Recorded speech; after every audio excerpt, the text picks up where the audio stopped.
Bonjour, aujourd'hui c'est le 19 février. Bienvenue à notre méditation sur la grâce.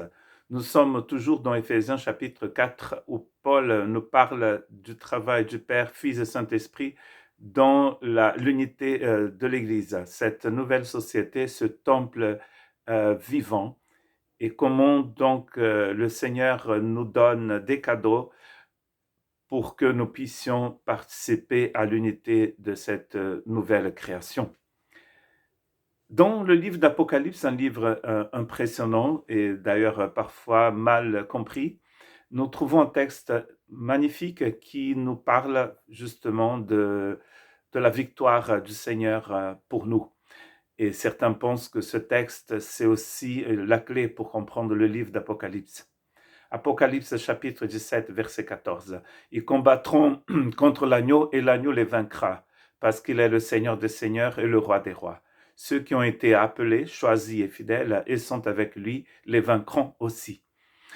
On dit souvent, enfin certains disent que le verbe vaincre, c'est un verbe clé dans le livre d'Apocalypse, car c'est écrit que l'agneau a vaincu.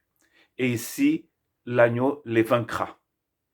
L'agneau a vaincu, il est en train de vaincre et il vaincra. Donc, notre maturité est assurée parce que c'est l'agneau qui combat pour nous. Notre vie ici, elle est assurée parce que c'est l'agneau qui combat pour nous. Et d'ailleurs, dans ce texte d'Apocalypse 17, après avoir cité les ennemis de l'épouse de l'agneau, il dit donc que l'épouse de l'agneau n'a rien à craindre parce que même si ses ennemis ont l'air féroces, ont l'air abominables, l'agneau les vaincra et l'épouse les vaincront aussi. Donc, il est très important pour arriver à cette maturité que nous puissions savoir que nous avons déjà vaincu par le sang de l'agneau, comme c'est écrit dans Apocalypse.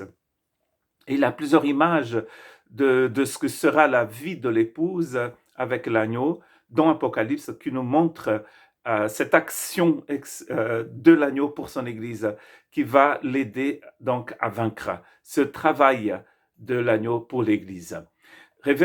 Apocalypse chapitre 15, versets 3 et 4, c'est pas le bon texte. Apocalypse chapitre 19, verset 7. Réjouissons-nous, soyons dans la joie et rendons-lui gloire, car voici venu le moment des noces de l'agneau, et son épouse s'est préparée.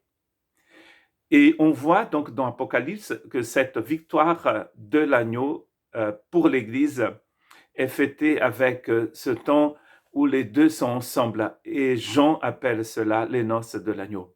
C'est la fête.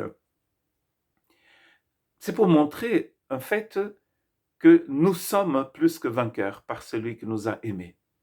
Et ces images que Jean va nous donner, donc l'image ici d'un mariage, montre bien que le Christ est venu chercher son Église, l'Église est allée à la rencontre du Christ et les deux vivront ensemble pour toujours.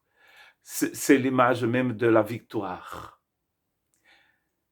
Apocalypse chapitre 21, 22 et 23, « Je ne vis pas de temple dans la ville, car le Seigneur, le Dieu Tout-Puissant, est son temple, ainsi que l'agneau. La ville n'a besoin ni de soleil ni de lune pour l'éclairer, car la gloire de Dieu l'éclaire, et l'agneau est son flambeau. » Dans ce chapitre 22, un ange dit à Jean, « Viens et je vais te montrer l'épouse de l'agneau. » Et Jean monte sur une colline et il voit une ville, la nouvelle Jérusalem, qui descend du ciel. Et ensuite, on voit bien qu'il va appeler cette ville l'épouse de l'agneau. Et cette épouse de l'agneau, elle est éclairée par l'agneau lui-même. C'est l'agneau, son habitation. Donc cela veut dire que ce qu'elle est en train de montrer, c'est que l'agneau est tout ce dont on a besoin. Un jour, nous n'aurons besoin que de lui, mais aujourd'hui aussi. Cela nous aide à comprendre que nous devons connaître cet agneau, grandir dans la connaissance du Seigneur, car notre vie est entièrement basée sur notre communion avec lui. Il a cette idée de communion d'ailleurs dans la fête de mariage et aussi ici, dans l'habitation. L'agneau est la lumière de cette ville et la ville existe grâce à l'agneau, en quelque sorte, si on peut dire la chose comme ça. Apocalypse, toujours, chapitre 15, versets 3 et 4, le même instant qu'il voit du mariage dans le chapitre 19, on le voit ici aussi dans Apocalypse 15. Il chantait le cantique de Moïse, le serviteur de Dieu, et le cantique de l'agneau en disant: Tes œuvres sont grandes et extraordinaires, Seigneur Dieu Tout-Puissant. Tes voies sont justes et véritables, Roi des nations. Qui pourrait ne pas te craindre, Seigneur, et rendre gloire à ton nom? Oui, toi seul, tu es saint, et toutes les nations viendront t'adorer parce que tes actes de justice ont été révélés. Le cantique qui chante pendant cette fête de mariage qui est éternelle, c'est un cantique de délivrance, sûrement. Ici, le cantique de Moïse. Mais le cantique de l'agneau aussi, c'est un cantique de délivrance. Nous sommes plus que vainqueurs, encore une fois. Cela nous aide à comprendre une chose, c'est que notre délivrance vient de l'agneau de Dieu qui ôte le péché du monde, comme l'a dit Jean-Baptiste. Apocalypse 17, 14, ils combattront contre l'agneau, c'est notre texte, et l'agneau les vaincra parce qu'il est le Seigneur des seigneurs et le Roi des rois. Ceux qui ont appelé, choisis et fidèles, et fidèles, et sont avec lui, les vaincront aussi. Pourquoi est-ce que l'agneau est vainqueur? C'est parce qu'il est le Seigneur des seigneurs et le Roi des rois.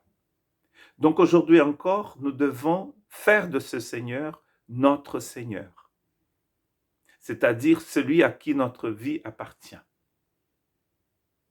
C'est l'idée que nous trouvons dans l'Apocalypse chaque fois que l'épouse, que l'Église, que ces personnes qui viennent de toutes les nations se trouvent devant le trône de l'agneau, ils reconnaissent que c'est grâce à l'agneau qu'ils sont là. C'est grâce au fait que l'agneau soit le Seigneur des seigneurs et qu'il soit le roi des rois. C'est lui qui est, qui était, qui viendra, le Tout-Puissant. Donc, la vision correcte que nous avons du Seigneur dans notre vie aujourd'hui, c'est notre victoire. Nous ne pouvons pas vivre une vie de victoire et de maturité aujourd'hui si nous n'avons pas la bonne vision du Seigneur. Si nous pensons que Dieu est un père fouettard, nous allons vivre une spiritualité d'un enfant, d'un père fouettard. Mais si nous croyons que le Seigneur Dieu fait tout pour nous, comme ici dans le livre d'Apocalypse, où l'agneau se lève pour combattre les ennemis de son épouse, de l'Église.